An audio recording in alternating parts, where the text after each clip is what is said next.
ಚಿತ್ರಾನ್ನ ಉಳಿಯೋಣ and ಒಂದೇ ತರ rice recipe ತಿಂದು ನಿಮ್ಗೂ ಬೋರ್ ಆಗಿದ್ಯಾ ಅಂಡ್ ಕ್ವಿಕ್ ಆಗಿ ಹೆಲ್ದಿಯಾಗಿ ಈಸಿಯಾಗಿ ಮಕ್ಳು ಲಂಚ್ ಬಾಕ್ಸ್ಗೆ ಹಸ್ಬೆಂಡ್ ಲಂಚ್ ಬಾಕ್ಸ್ಗೆ ಅಂಡ್ ಬಾಣಂತಿಯರ್ಗೂ ಕೂಡ ನೀವು ಈ ರೈಸ್ ರೆಸಿಪಿನ ಮಾಡ್ಕೊಡ್ಬೋದು ಅಂಡ್ ಕ್ವಿಕ್ ಆಗು ಆಗುತ್ತೆ. ಬನ್ನಿ ಹೇಗ್ ಮಾಡೋದು ಅಂತ ನೋಡೋಣ.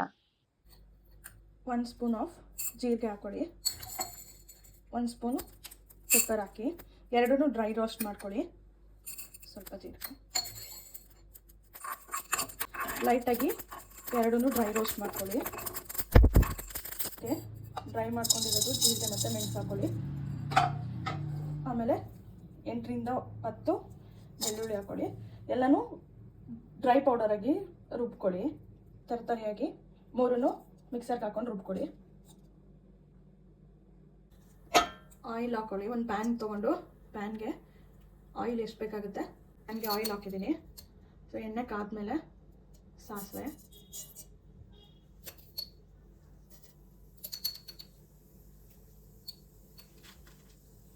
ಒಂದು ಮೆಣಸಿನ್ಕಾಯಿ, ಕರಿಬೇವಿನ ಸೊಪ್ಪು ಹಾಕಿ, ನೆಕ್ಸ್ಟ್ 1 ಚಿಟಿಕೆ ಅರಿಶಿನ,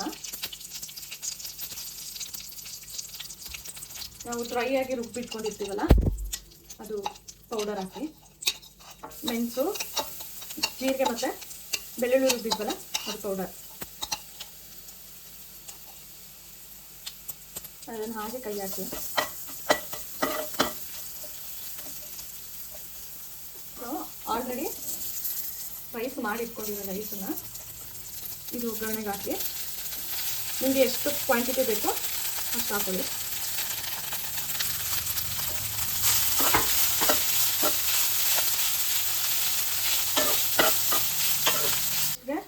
ನಿಮ್ಗೆ ಎಷ್ಟು ಬೇಕಾಗುತ್ತೆ ಅಷ್ಟು ಸಾಲ್ಟ್ ಹಾಕೊಳ್ಳಿ.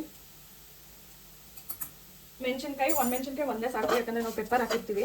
ಸೊ ನಿಮ್ಮ ಖಾರ ಇನ್ನೂ ಸ್ವಲ್ಪ ಬೇಕು ಅಂತಂದರೆ ಇನ್ನೂ ಸ್ವಲ್ಪ ನೀವು ಹಾಕೋಬೋದು.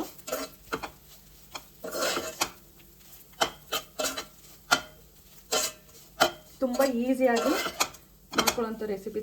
ಸ್ವಲ್ಪ ಮೇಲೆ ಕೊತ್ತಂಬರಿ ಸೊಪ್ಪು, ನಿಂಬೆಹಣ್ಣು ಹಾಕೊಳ್ಳಿ. ನಿಂಬೆಹಣ್ಣು ನಿಮ್ಗೆ ಆಪ್ಷನಲ್ಲು, ಬೇಕಿದ್ರೆ ಹಾಕೊಳ್ಳಿ, ಇಲ್ಲ ಅಂತಂದರೆ ನಿಮಗೆ ಇಷ್ಟ ಆಗುತ್ತೆ ಅಂತಂದರೆ ನೀವು ಹಾಕೋಬೋದು. ಎಲ್ಲನೂ ಹಾಕಿ ಲಾಸ್ಟಲ್ಲಿ ಒಂದು ಮಿಕ್ಸ್ ಕೊಡಿ. ಇಷ್ಟೇ, very easy tasty pepper rice ಈಸಿಯಾಗಿ ಮಾಡ್ಕೋಬೋದು. ಆ್ಯಂಡ್ ಯಾವಾಗಲೂ ನೀವು ನೈಟ್ ಮಿಕ್ಕಿರೋ ರೈಸ್ಗೆ ಚಿತ್ರಾನ್ನನೇ ಮಾಡಬೇಕು ಅಂತ ಮಾಡೋದ್ರ ಬದಲು ಈ ಥರ ಈಸಿಯಾಗಿ ಮಾಡ್ಕೊಂಡು ತಿನ್ಬೋದು. ಆ್ಯಂಡ್ ಲಂಚ್ ಬಾಕ್ಸ್ಗೂ ಅಷ್ಟೇ ತುಂಬ ಬೇಗ ಆಗೋಗುತ್ತೆ, ತುಂಬ ಈಸಿಯಾಗೂ ಇದೆ, ಆ್ಯಂಡ್ ಮಕ್ಳಿಗೂ ಕೂಡ ಇಷ್ಟಪಡ್ತಾರೆ. ಸೊ ನೀವು ಟ್ರೈ ಮಾಡಿ ಹೇಗಿತ್ತು ಅಂತ ನನಗೆ ಕಮೆಂಟ್ ಮಾಡಿ. ರೆಸಿಪೀಸ್ ಇಷ್ಟ ಆದರೆ ನನ್ನ ಚಾನಲ್ನ ಸಬ್ಸ್ಕ್ರೈಬ್ ಮಾಡಿ, ಲೈಕ್ ಮಾಡಿ, ಶೇರ್ ಮಾಡಿ ಆ್ಯಂಡ್ ಕಮೆಂಟ್ ಮಾಡಿ. Thank you.